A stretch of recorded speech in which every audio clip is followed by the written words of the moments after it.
नमस्कार। वैज्ञानिक दृष्टिकोण साइंस वेब पोर्टल के इस फेसबुक लाइव में आप तमाम दोस्तों का स्वागत है।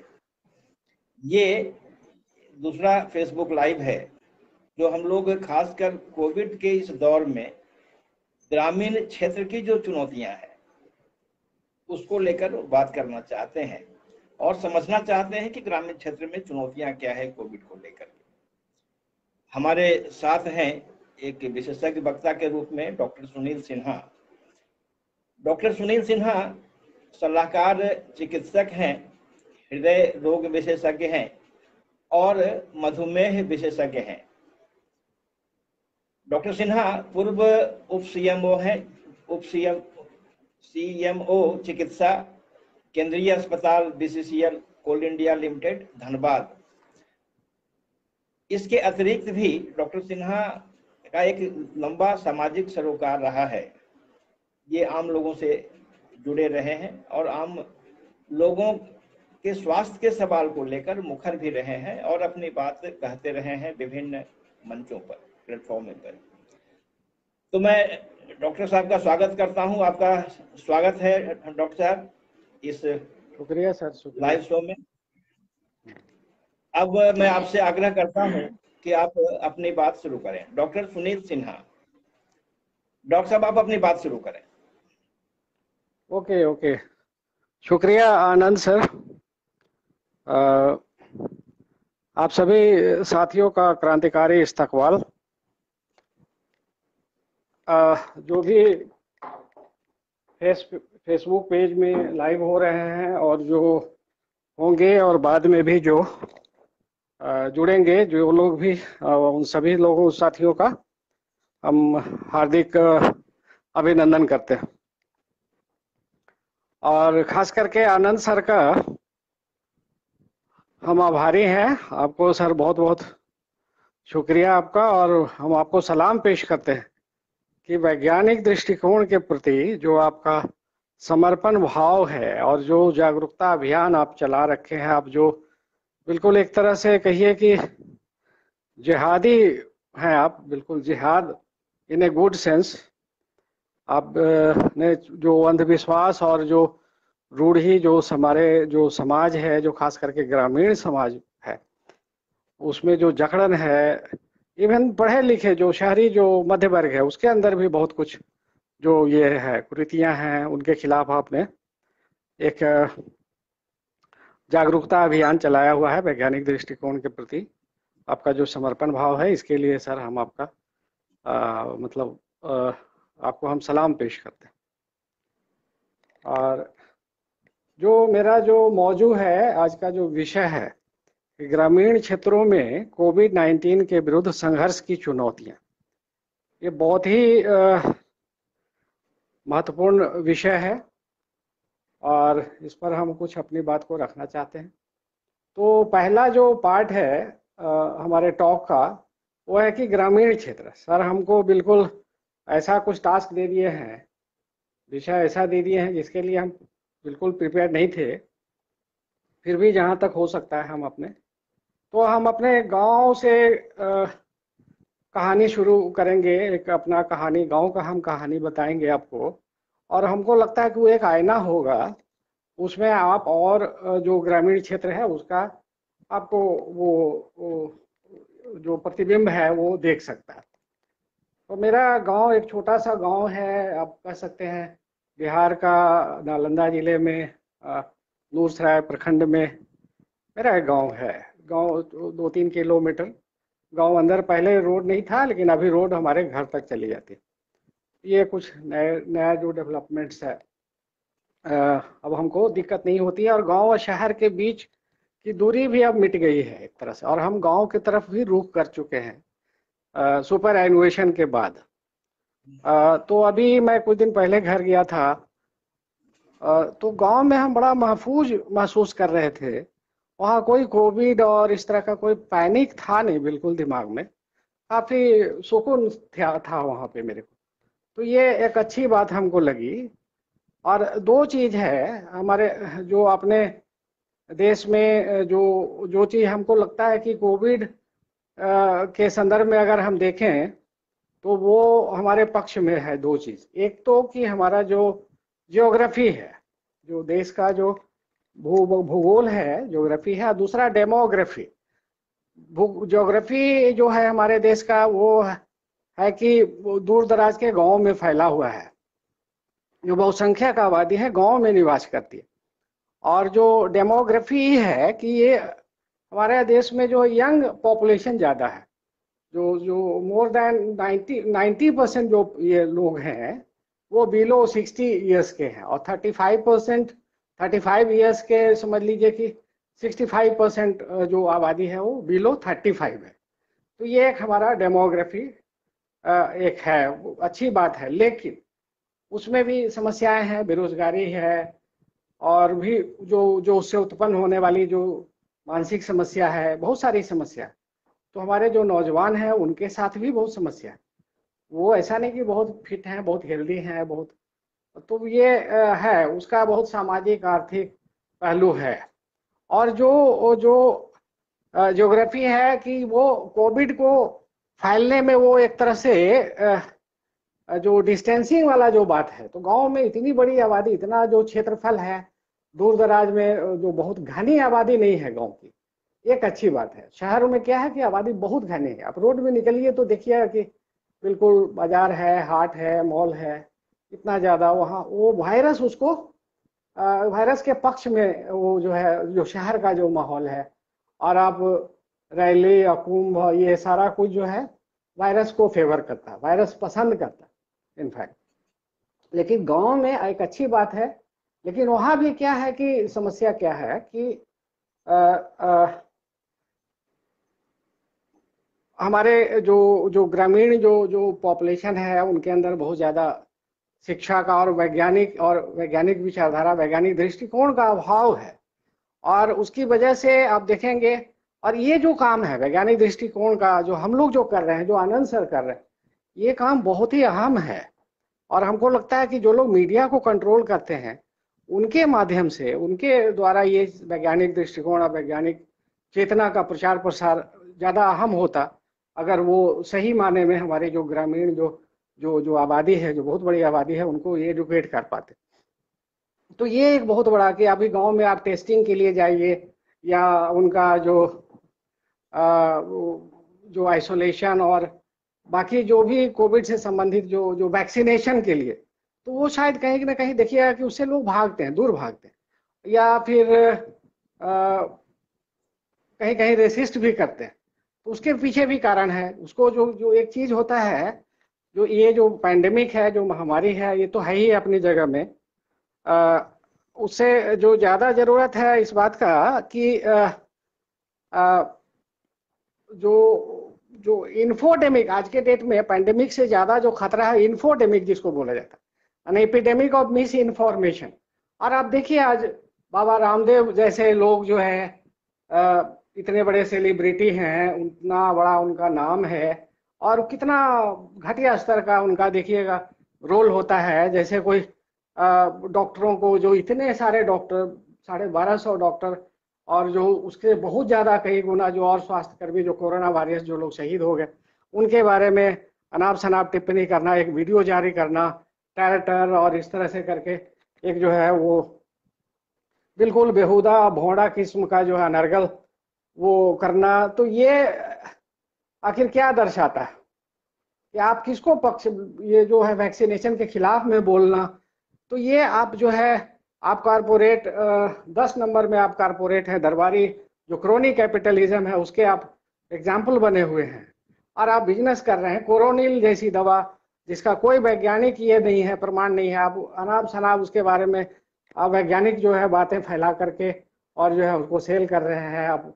और कहीं ना कहीं आपका जो जो आप काम कर रहे हैं वो आप जो है सत्ता का भी संरक्षण आपको मिला हुआ है, और आप पैट्रोनेज है आपको, और उसकी वजह से आप चैलेंज कर रहे हैं कि हमको कोई अरेस्ट करके दिखाए, और आप बिल्कुल डॉक्टरों के खिलाफ उनका मनोबल को आप तोड़ रहे हैं।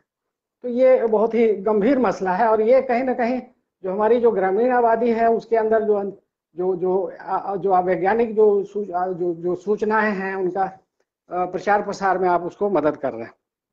जो अनाप शनाप जो अनर्गल जो चीजें हैं, गलत सलत चीजें हैं, वो प्रचार प्रसार में आप उसको, तो अभी ये स्थिति अभी हमने देखा कि जो दूसरी जो लहर आई, इतनी गंभीर जो लहर आई, और इसमें कितने परिवार उजड़ गए, उड़ गए, जो गंगा में लाशें बहन रही थी और इस तरह से शव वाहिनी गंगा जो हो गई थी।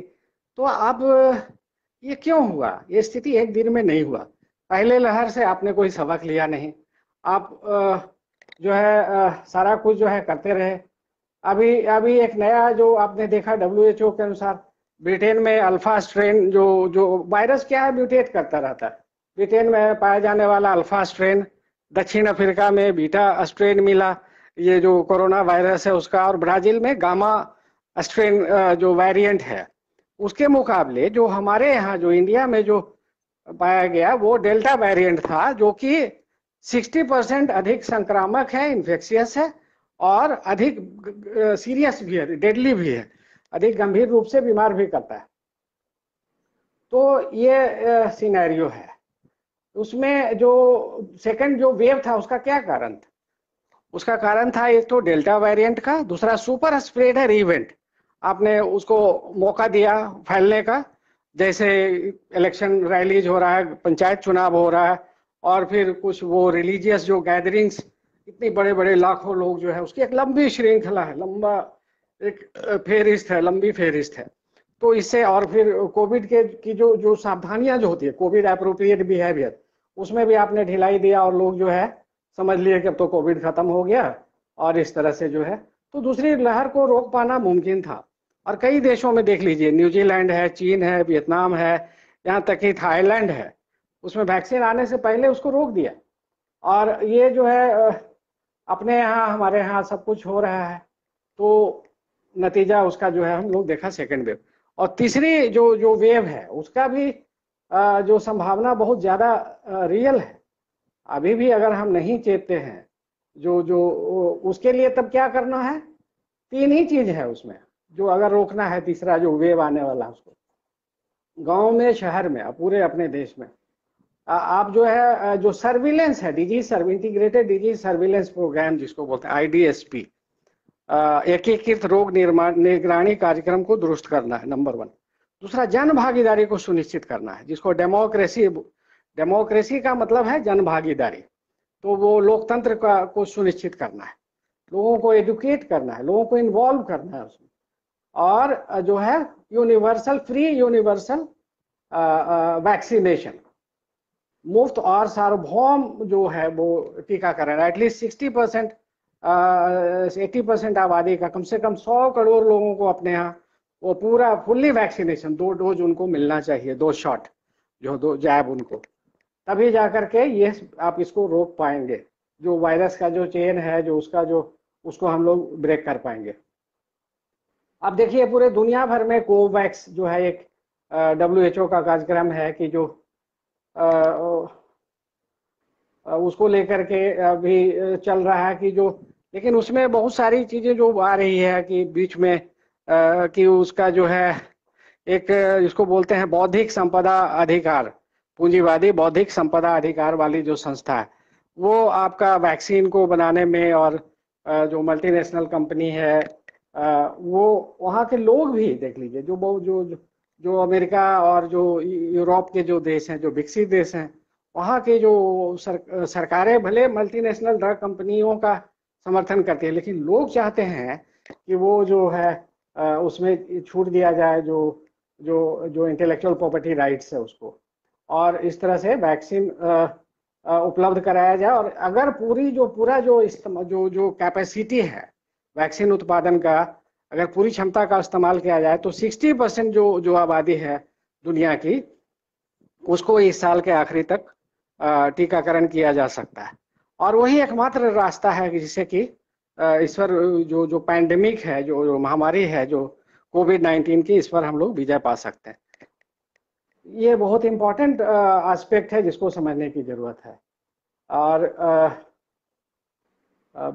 ये एक तरह से, लेकिन उसमें भी चल रहा है कि अभी एक जिसको बोलते हैं वैक्सीन एपार्थाइड, नस्ल भेद, तो वो एक बहुत की जो जो गरीब देश हैं, जो मान लीजिए जो फॉर्मर जो कॉलोनीज हैं, जो औपनिवेशिक देश हैं, जैसे एशिया, अफ्रीका और जो लैटिन अमेरिका के जो देश हैं, तो क्या वहाँ की जो लोग हैं उनकी ज़िंदगी क्या उतनी सस्ती है?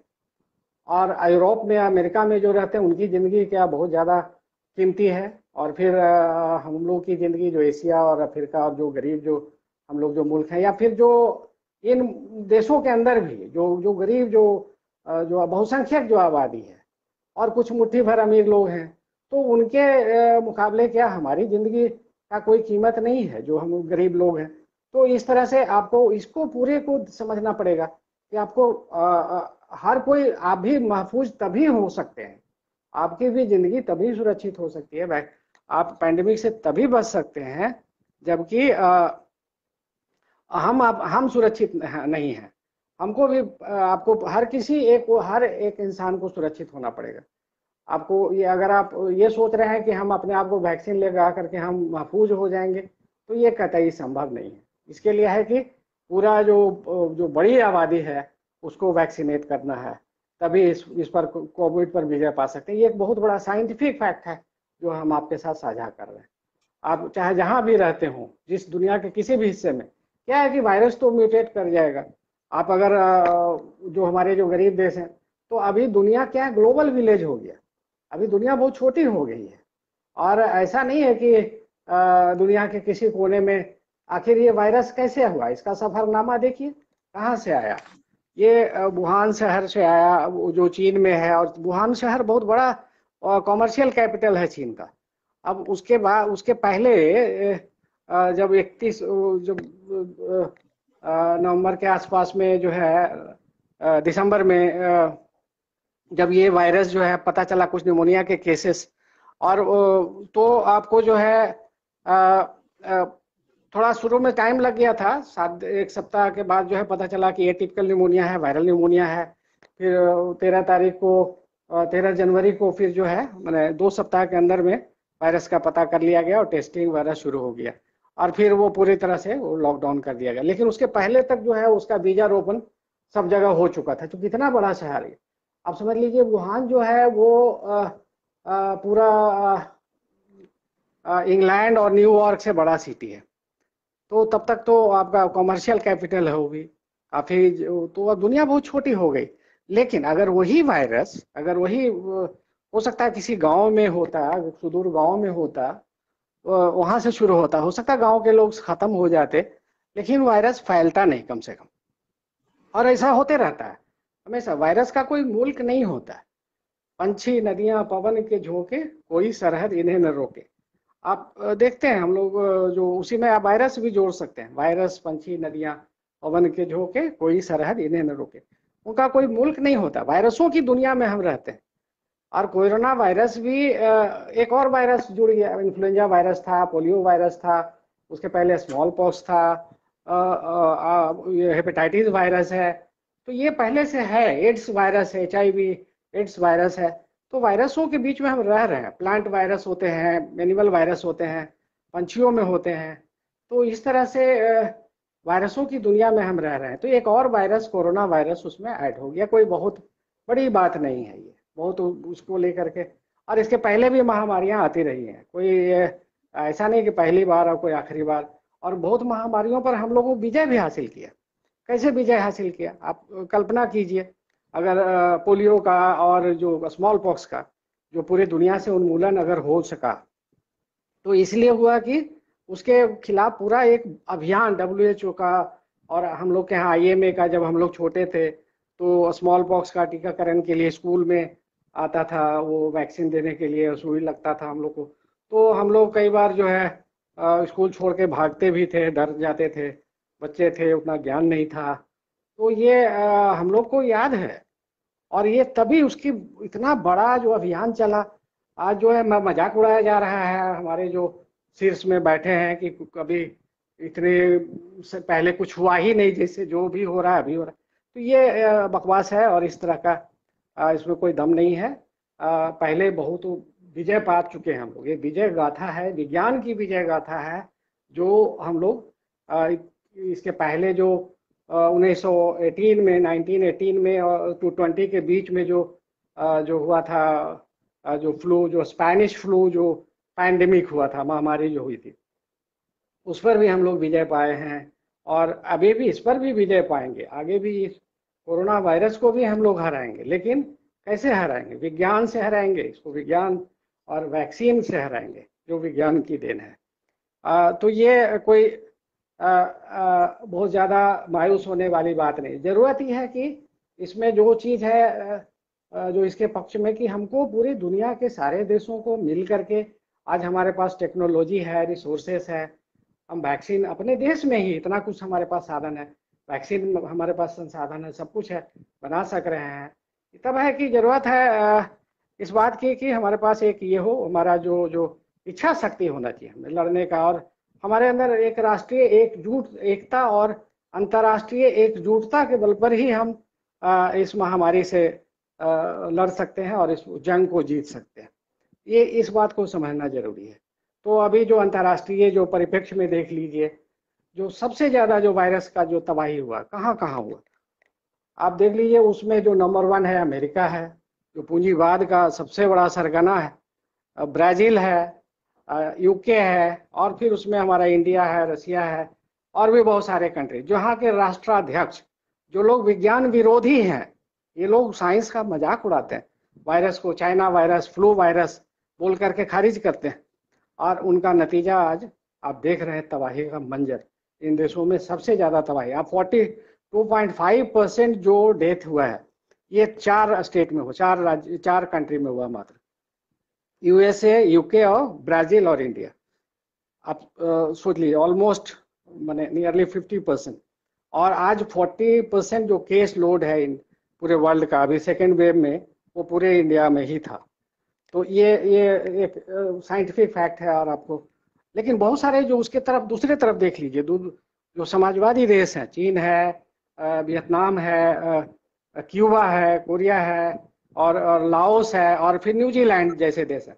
आपने इतना अच्छा कंट्रोल किया, वहाँ पर कुछ 100 अभी नहीं पहुँचा है डेथ, वहाँ पे कुछ 1000 में कुछ केसेस हुए हैं। तो ये सक्सेस स्टोरी। लाओस में अभी इस वेव में 1-2 केस डेथ हुआ है, कैजुअलिटी नहीं तो 0 कैजुअलिटी हुआ था वहाँ। क्यूबा का अभी आ रहा है कि इतना वहाँ कुछ वैक्सीन, और पूरे पूंजीवादी दुनिया को क्यूबा जो है वो राहत का मरहम लगा रहा है। अपने कोरोना योद्धाओं को उसने भेजा हुआ है यूरोप और इस दर्जनों देशों में, पूंजीवादी देशों में, और वो जंग लड़ रहा है वो। तो इस तरह से ये दुनिया की तस्वीर है, आप देख रहे हैं। अगर इससे हमको लड़ना है तो एक तो वैक्सीनेशन, फ्री यूनिवर्सल बिल्कुल वैक्सीनेशन सबसे पहला शर्त है। जो डिजीज सर्विलेंस में कोई कमी नहीं, चौकसी में कोई थोड़ा सा भी उसमें जो है जिसको बोलते हैं ना कि जब तक दवाई नहीं तब तक ढिलाई नहीं, कोई भी उसमें ढिलाई का स्कोप नहीं है। और जैसे हम लोग जब रोड में चलते हैं तो क्या लिखा रहता है कि सावधानी हटी दुर्घटना घटी, तो यहाँ भी वही चीज़ है। हमको पूरी तरह से जो कोविड एप्रोप्रिएट बिहेवियर जो जिसको बोला जाता है, आपको उसको साथ में कभी भी उसको भूलना नहीं पड़ेगा। वायरस के साथ ही आपको जीना है। तो ये न्यू नॉर्मल होने वाला है। हमारा जो बिहेवियर भी पहले भी देखिए, हाइजीन का महत्व हम लोग पहले से जानते हैं। Hand washing is of Paramount importance, ये हमारे मेडिसिन का टेक्स्ट बुक में लिखा हुआ। नंबर 1 तो हाइजीन, ऐसे भी हमको कोविड और नो कोविड, आपको hand washing number 1 is of, कोई भी इन्फेक्शन कंट्रोल के लिए बहुत ज़रूरी है। दूसरा, जो ये वायरस जो है, कोरोना वायरस जो है कैसे फैलता है, अगर ये हमको पता हो जाए तो फिर उसका बचाव हम कर लेंगे। इसमें होता है कि आप जो हमारा जो श्वसन क्रिया है, सांस लेते हैं, सांस छोड़ते हैं, तो जो आदमी जिसको कोविड है उसके सांस से वो बाहर निकलता है वायरस, और फिर जो दूसरा जो आदमी सांस लेगा उसके सांस के थ्रू वो अंदर जाएगा। और वायरस बिल्कुल ऐसे निर्जीव होता है, अगर जब तक वो हमारे शरीर में प्रवेश नहीं करता, जब तक उसका कोई अस्तित्व होता नहीं है। वो बिल्कुल एक डीएनए का पार्टिकल है, प्रोटीन का, और उसके ऊपर में वो शुगर का कोटिंग होता है, और वो जो फैट होता है। और उसको फैट को क्या है, फैट को हम धो देते हैं हाथ साबुन पानी से, तो वो जो भी है हमारा वो धुल जाता है, वो बहुत आसानी से उसको धो के ठिकाने, लेकिन जैसे शरीर में प्रवेश करता है वो क्या करता है, आपका जो जो अपना जो सेल है, हमारे सेल के अंदर वो पेनिट्रेट कर जाता है, उसमें रिसेप्टर होता है सेल में, और वो पेनिट्रेट करके उसमें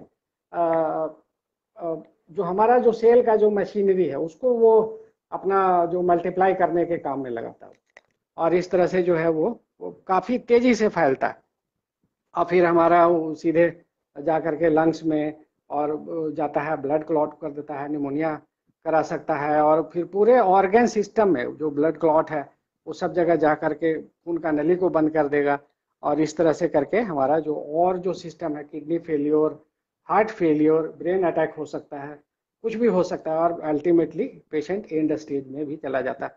फेफड़ा में बहुत ज़्यादा अगर डैमेज हो गया, निमोनिया हो गया, तो ऑक्सीजन सेचुरेशन फॉल कर जाएगा आपका, ऑक्सीजन को ये कर देगा। तो ऑक्सीजन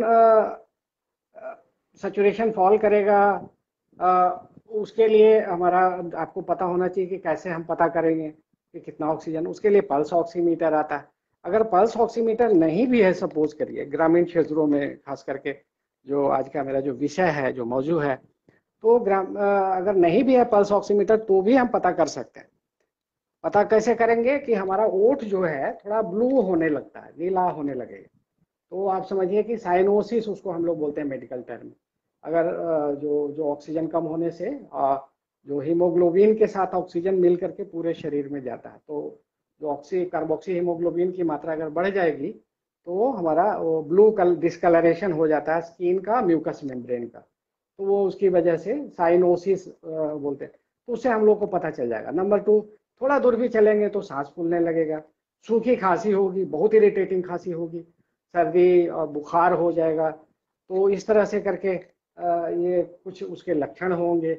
और तो एक तो वो हो गया कि खांसी सर्दी हो रही है, सूखी खांसी हो रही है बहुत ज़्यादा, और थोड़ा दूर चलने से सांस फूलने लग रहा है, तो हम लोग गेस कर सकते हैं। और हमारा सांस जो श्वसन जो दर है वो अगर नॉर्मल होता है 12 से 16, अगर उससे ज़्यादा हो रहा है तो 23, लेकिन 23 तक है तो हम लोग उसको माइल्ड ही कैटेगरी में रखेंगे। और 24 से अगर 30 तक हमारा 1 मिनट में जो सांस चलने की जो क्रिया है, श्वसन क्रिया, माने सांस लेना और सांस छोड़ना, इस तरह से करके अगर 1 मिनट में जो इंस्पिरेशन और एक्सपायरेशन अगर ये 24 से 30 बार अगर हो रहा है तो समझिए कि आपका मॉडरेट कैटेगरी में जा रहे हैं आप, आपका मॉडरेट इन्फेक्शन है और निमोनिया है।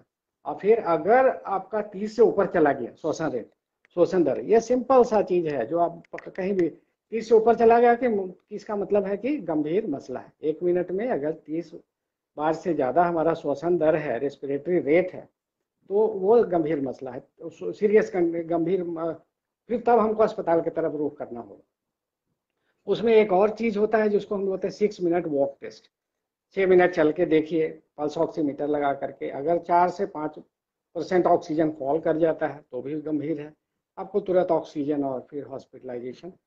और ज़रूरत पड़ने से इसमें ज़्यादातर जो पिछले जो जो अभी जो दूसरी लहर आई थी उसमें जो समस्या जो हुई उसमें कि जो केसेज जो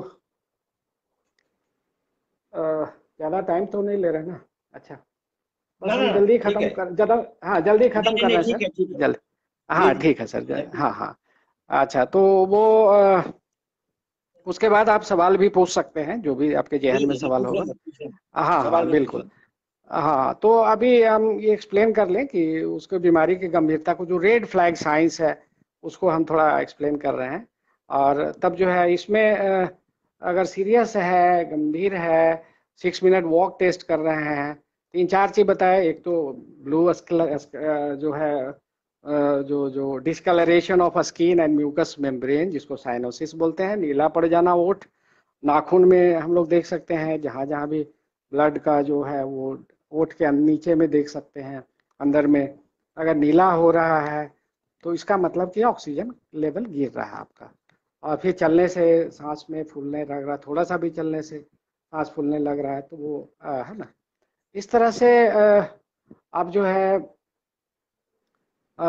फिर तब आपको हॉस्पिटल की तरफ रुकना। ज़्यादातर जो जो डेथ हुआ पिछले लहर ये में इस कारण से होता है कि हमको जो जो सपोर्ट सिस्टम, इसमें जो मेन चीज़ है कि कुछ भी इन्फेक्शन हो गया इसका मतलब ये नहीं कि हमारा कोरोना पकड़ लेगा अब हम खत्म हो जाएंगे, ये बिल्कुल नहीं। ज़्यादातर केस 90%, 98% केस में हम ठीक हो जाएंगे। ये अपने आप ठीक होने वाला समस्या है। 80% में समझिए कि 85% केस में ये माइल्ड ही होगा या एसिम्प्टोमेटिक होगा, 10% में मॉडरेट होगा और 5% सीवियर होगा। तो उसमें आपको हॉस्पिटलाइजेशन और आईसीयू में भी भर्ती होना पड़ेगा, और 1-2% उसमें जो हो एंड स्टेज में चले जाएंगे। यही होता है इसमें समस्या। और तो वो जो ज़्यादातर जो इसमें मेन होता है कि हमको सपोर्ट सिस्टम प्रोवाइड, हमारा जो है पब्लिक हेल्थ फैसिलिटी है उसको पुख्ता करना, जो कि नहीं कर पाए। आपके ऑक्सीजन के बिना लोग मर गए, जो ट्रीटमेंट के बिना लोग मर गए, अस्पताल के बाहर लोग दम तोड़ दिए। बिल्कुल कोई ऐसा परिवार नहीं होगा। हमारा एक छोटा सा कॉलोनी है, वहाँ पे 2 जन चले गए, 60-70 फैमिली का कॉलोनी है, उसमें 2 जन चले गए, बहुत सारे लोगों के परिवार के लोग चले गए। और हमारा जो गांव है, आपको हम बता रहे हैं, गांव से हम शुरू किया था कहानी।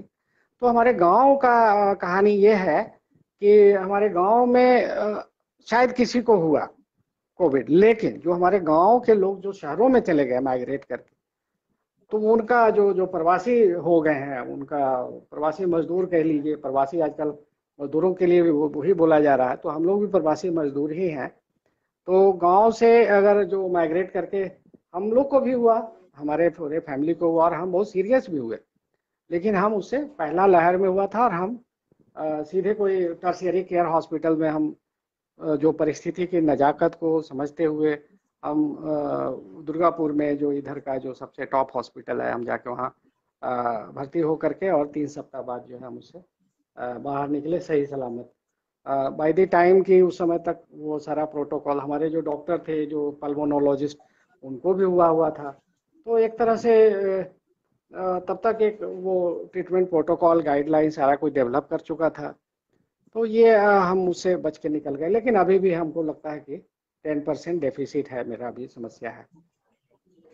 ये पूरे तरह से लंग में कुछ बाद में भी फाइब्रोसिस वगैरह करता है, और उसके वजह से आपका जैसे जो जो जो कोप अप आप नहीं कर पाते हैं। जब डिमांड बढ़ेगा, रेस्ट में आपका ठीक ठाक काम कर रहा है, ऑक्सीजन उतना मिल पा रहा है, 98% है ऑक्सीजन लेवल ड्यूरिंग रेस्ट।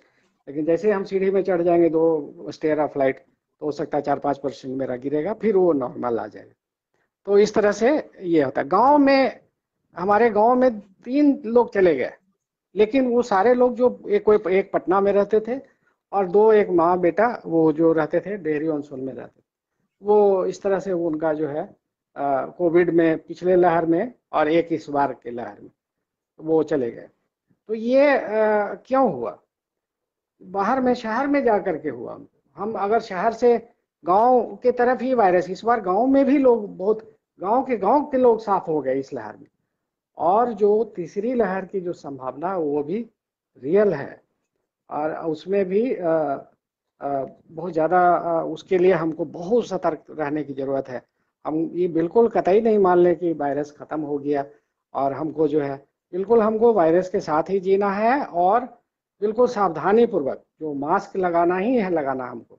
अब दूरी बना के ही रखना है, शारीरिक दूरी, देह से दूरी, जो भी मिलते हैं आप घर के।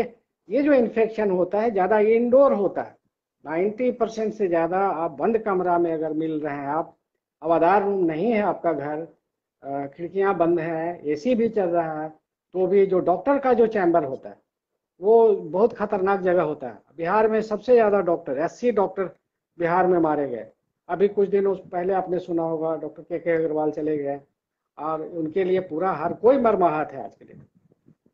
पटना में डॉक्टर प्रभात थे, वो इतने पॉपुलर डॉक्टर थे, इतना लोगों का मसीहा थे, और वो उनके लिए पूरा बिहार आज रो रहा है। तो ऐसे ऐसे लोग, उनको वहाँ से एयरलिफ्ट करके हैदराबाद ले जाया गया, ECWO में रखा गया, वहाँ ECMO पे रखा गया। उनका एक्स्ट्रा कार्पोरियल मेम्ब्रेन ऑक्सीजनेशन एक मशीन होता है, एक तरह से समझिए फेफड़ा का डायलिसिस का काम करता है वो। तो वो उसके बाद भी जो है नहीं बच सके। तो इस तरह से जो हम ये क्यों स्ट्रेस दे रहे हैं आपको कि बंद रूम में कभी भी किसी के साथ आप मत मिलिए। आपको जब भी मिलिए खुले में मिलिए, आप एकदम महफूज रहेंगे। दूरी बना के मिलिए और मास्क लगा के मिलिए, एकदम आप पूरी तरह से सुरक्षित है। भीड़ भाड़ से बचिए, और जो भी इस तरह का जो धार्मिक या जो राजनीतिक जो रैलियां और जो गैदरिंग है उससे भी दूर रहिए। चाहे वो जितना भी प्रलोभन दें आपको, आप अपने जान की कीमत पर कभी भी जोखिम मत उठाइए, अपना जान को जोखिम में मत डालिए। ये मेरा आपसे गुजारिश है। तो ये कुछ चंद उपाय हैं जिससे कि धन्यवाद हम आप। हाँ, बच डॉक्टर साहब, सकते हैं। बात पूरी हो गई आपकी, लगता है हाँ आपकी हाँ, बात पूरी हो गई लगती है। जी जी, बस सर, बस सर, हम आपको बस हाँ यहीं पे ख़त्म कर रहे हैं सर।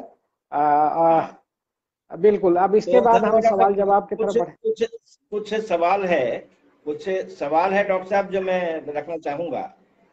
अंत में सर एक हम आप जरूर रखिए, बेशक रखिए सर, हाँ 1 मिनट और टाइम लेंगे। तो हाँ, नहीं नहीं, ठीक ये है। जो है, हाँ, अगर इस तरह से घर में अगर कोई बुजुर्ग है, बीमार है, कोई भी लक्षण है, तो उनको घर में आइसोलेशन में रख सकते हैं। माइल्ड सिम्टम है, कुछ टेली कंसल्टेशन से आप हमको फ़ोन कर सकते हैं, मेरा नंबर आप ले सकते हैं। और आप कभी भी कोई समस्या हो तो आप मशविरा कर सकते हैं।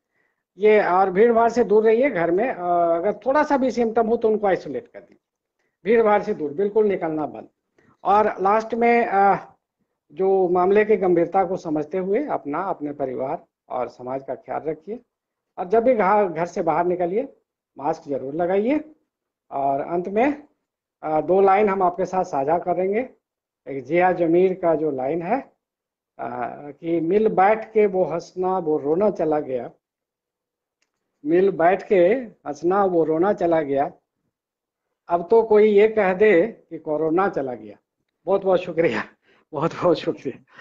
तो धन्यवाद यहीं पे हम धन्यवाद अपनी डॉक्टर बात साहब। खत्म करते हैं। हाँ, चलिए। जी सर, जी सर, जी जी सर, जी, जी सर। आपने अब आप कंक्लूड बहुत करिए, ही कंक्लूडिंग रिमार्क। सरल और सहज हाँ, ढंग से, जी जी आपने बहुत सहज और सरल ढंग से और विस्तार से भी जी कोरोना के संबंध में, इसके बचाव के संबंध में ग्रामीण क्षेत्रों की स्थिति को सामने रखते हुए अपनी बातें रखी। बहुत बहुत धन्यवाद। अब कुछ सवाल है डॉक्टर साहब जो मैं रखना चाहूंगा आपके सामने। जी सर, एक बात जो आपने कही कि ग्रामीण क्षेत्रों में कुछ लोग अनिच्छुक भी होते हैं और कई जगह से प्रतिरोध की भी खबरें आती हैं, वो लगाना नहीं चाहते वैक्सीन, कई जगह विरोध भी करते हैं। तो अंततः हम उनको बचा कैसे पाएंगे यदि कोरोना नहीं वो टीका लगाते हैं? तो क्या वो तरीका होगा कि उनको तैयार किया जाए और उन तक वैक्सीन पहुंचाया जाए या उनको लगाने के लिए प्रेरित किया जाए? कैसे होगा ये? ये बहुत अहम सवाल है, बहुत अहम सवाल है। सबसे इसका जवाब भी हम दिया है आपको। आप पता नहीं नोटिस किया कि नहीं, हम एक्चुअली इसके लिए जो वैज्ञानिक जो चीज़ है, विज्ञान के बारे में, वायरस का विज्ञान को समझना है हमको कि वायरस है क्या चीज़, हम आपको बताए हैं। दूसरा कि जो चिकित्सा विज्ञान का जो पहलू है, उसका जो जो सामाजिक पहलू है, जो आर्थिक पहलू है, उसके सारे पहलुओं पर विचार करना है। कितना गंभीर हो सकता है ये, कितना जानलेवा हो सकता है। और ये हल्के फुल्के लेने की जरूरत नहीं है। इसके लिए है कि जो मीडिया को कंट्रोल करते हैं, जो मास मीडिया, जो सोशल मीडिया, उसके थ्रू लोगों के अंदर में वैज्ञानिक विचारधारा एकमात्र इसका ये है, हल है कि लोगों के अंदर में वैज्ञानिक चेतना का प्रचार। गांव में लोग क्यों अभी, बाबा रामदेव तो किसको मदद कर रहे हैं, हमने उदाहरण दिया। ये उसी तरह से इस जो है बाबा रामदेव जो कर रहे हैं, वो समझिए कि उनका जो जो स्क्रिप्ट राइटर कोई और है, जो सत्ता में बैठे हुए लोग हैं, वो सिर्फ मंचन कर रहे हैं, वो सिर्फ उसका जो है स्टेजिंग कर रहे हैं, वहाँ पे रोल प्ले कर रहे हैं, उसका डायलॉग डिलीवरी कर रहे हैं, वो टर टर करके इस तरह से।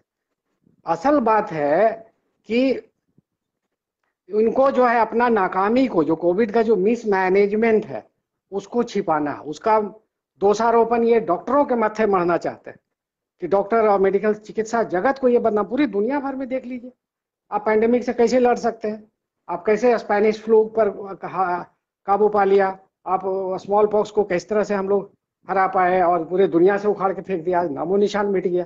पहले शीतला माता और इस तरह से हम लोग उसका ये करते थे। तो अभी आप क्या कर रहे हैं, गाय गोबर और गोमूत्र और कोरोनिल इस तरह से उसे कहीं आप ठीक होने वाला है कोविड, आप कैसे रोकिएगा उसको?